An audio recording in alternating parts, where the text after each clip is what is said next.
پھر اللہ نے موسیٰ علیہ السلام کی قوم کا حال بیان کیا اور ان کی نافرمانی اور معصیت کا شکوہ کیا، کہا کہ تم مجھے کیوں تکلیف دیتے ہو، کیوں مجھے اذیت دیتے ہو، حالانکہ تم جانتے ہو کہ میں اللہ کے رسول ہوں۔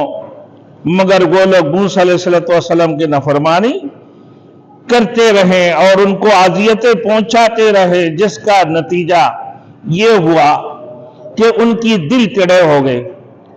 اللہ نے فرمایا کہ ایسے نافرمانوں کو اللہ ہدایت نصیب نہیں فرماتے، ایسے لوگ ہدایت نصیب نہیں ہوتی۔ یہ ذکر کر کے اللہ نے آخری رسول کی آخری امت کو تنبیہ کی ہے کہ وہ قوم موسیٰ جیسے کام کر کے اپنے نبی کو اذیت نہ پہنچائے، ورنہ ان کی دل بھی ٹیڑے ہو جائیں گے اور وہ نیکی سے محروم ہو جائیں گے۔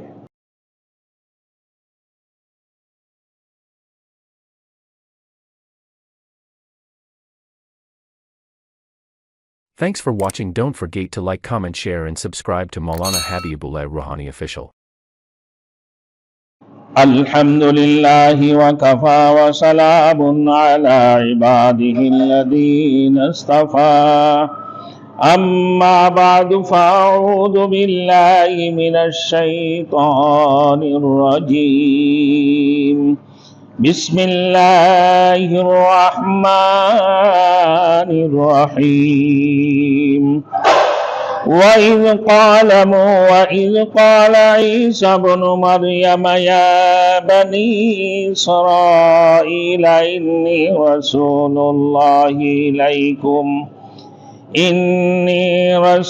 اللَّهِ إِلَيْكُمْ مُصَدِّقًا لِمَا بَيْنَ يَدَيَّ مِنَ التَّوْرَاةِ ومبشرا برسول يأتي من بعد اسمه أحمد فلما جاءهم بالبينات قالوا هذا سحر مبين صدق الله العظيم۔ میرے محترم دوستوں اور میرے بزرگوں، سب سے پہلے سورۃ الصف کے اندر اللہ رب العزت نے اپنے توحید اور تنزیہ کا ذکر کیا۔ پھر رب العزت یا ایھا الذین آمنوا لم تقولون ما لا تفعلون، قول و فعل کے تضاد کو رفع کرنے کے لیے فرمایا کہ ایمان والوں تم ایسے بات کیوں کہتے ہو جو کہ تم کرتے نہیں۔ یہ تو اللہ کے نزدیک بڑی ناراضگی والی بات ہے۔ فرمایا اللہ کے نزدیک پسندیدہ عمل وہ ہے جو سب بستہ ہو کر جنگ کرتا ہے۔ پھر اللہ نے موسیٰ علیہ السلام کی قوم کا حال بیان کیا اور ان کی نافرمانی اور معصیت کا شکوہ کیا، کہا کہ تم مجھے کیوں تکلیف دیتے ہو، کیوں مجھے اذیت دیتے ہو، حالانکہ تم جانتے ہو کہ میں اللہ کے رسول ہوں۔ مگر وہ لوگ موسیٰ علیہ السلام کی نافرمانی کرتے رہے اور ان کو اذیتیں پہنچاتے رہے، جس کا نتیجہ یہ ہوا کہ ان کی دل ٹیڑے ہو گئے۔ اللہ نے فرمایا کہ ایسے نافرمانوں کو اللہ ہدایت نصیب نہیں فرماتے، ایسے لوگ ہدایت نصیب نہیں ہوتی۔ یہ ذکر کر کے اللہ نے آخری رسول کی آخری امت کو تنبیہ کی ہے کہ وہ قوم موسیٰ جیسے کام کر کے اپنے نبی کو اذیت نہ پہنچائے، ورنہ ان کی دل بھی ٹیڑے ہو جائیں گے اور وہ نیکی سے محروم ہو جائیں گے۔ اب آگے میرے دوستوں موسیٰ علیہ السلام کی تذکرہ کی بعد اب اللہ نے عیسیٰ علیہ السلام کا ذکر کیا ہے، جس میں آپ کی دو فرائض کو اللہ نے بیان فرمایا۔ پہلے نمبر فرائض ہے عیسیٰ علیہ السلام سے پہلے جو نبی تشریف لائیں حضرت موسیٰ علیہ السلام، اللہ نے ایک انہیں عظیم الشان کتاب عطا فرمایا، وہ توریت ہے۔ اس توریت کے تصدیق کرنے والے ہیں، یعنی اس کی تصدیق کرنے والے، سابقہ کتب کے مصدق ہے۔ یہ سب سے پہلے بات ایک فرائض میں سے یہ ہے کہ پہلے مجھ سے پہلے جو نبی تشریف لائیں وہ موسیٰ علیہ السلام تھے، اور ان کے اوپر توحید نازل ہوئے، وہ بھی اللہ کے رسول میں سے، اور اللہ نے انہیں ایک عظیم الشان کتاب نازل فرمایا، انہیں عطا کی ہے، جس کا نام توحید ہے۔ اب آیا میرے دوستوں دوسری فرائض ہے کہ میری بعد جو نبی اس دنیا میں تشریف لائیں گے اور وہ آخری نبی ہوں گے، سید النبی ہوں گے، خاتم النبیین ہوں گے، جن کے اوپر اللہ رب العزت عظیم کتاب نازل فرمائیں گے، جو تمام کتابوں سے افضل کتاب ہے، وہ کلام اللہ شریف ہے، قرآن مجید فرقان العظیم، اور ان کے نام احمد ہوں گے۔ یہ بتا دی، یہ اس کی خوشخبری سنا دی۔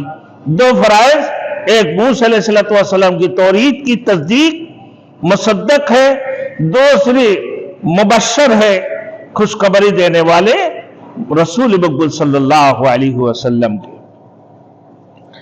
اب میرے دوستوں فرمایا وَإِذْ قَالَ عِيسَى ابْنُ مَرْيَمَ يَا بَنِي إِسْرَائِيلَ، اور اس بات کو دھیان سے لاؤ، جب عیسیٰ ابن مریم نے کہا کہ قرآن حکیم میں مسیح علیہ السلام کو عیسیٰ ابن مریم کہہ کر ہی اللہ نے خطاب فرمایا، عیسیٰ ابن مریم کہا، کیوں؟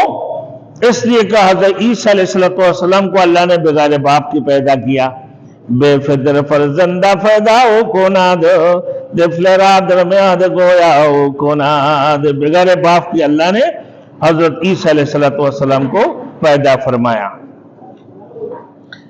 اب میرے دوستوں بنی اسرائیل کو خطاب کرتے ہوئے حضرت عیسیٰ علیہ السلام نے فرمایا، اے بنی اسرائیل، اے بنی اسرائیل۔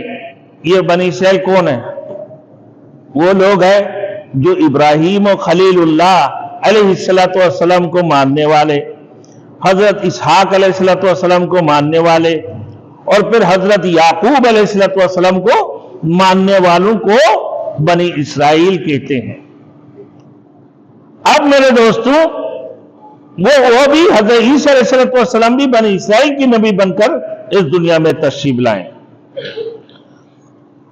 فرمانے لگے یا بنی اسرائیل انی رسول اللہ علیکم۔ یعقوب علیہ السلام اور ابراہیم خلیل اللہ، اسحاق علیہ السلام، یعقوب علیہ السلام اور دیگر انبیاء کرام جو ان سے پہلے اس دنیا میں تشریف لائے ہیں،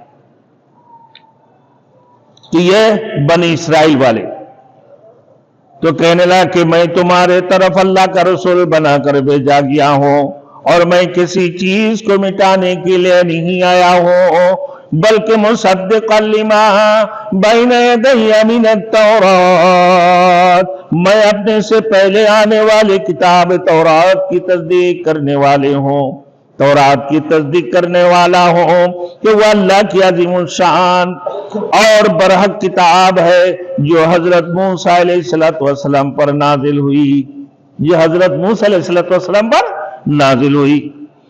یہ مسلمہ اصول ہے کہ ہر نبی اپنے سے پہلے آنے والے انبیاء اور کتابوں کی تصدیق کرتا ہے۔ ہر نبی اپنے سے پہلے آنے والا جو نبی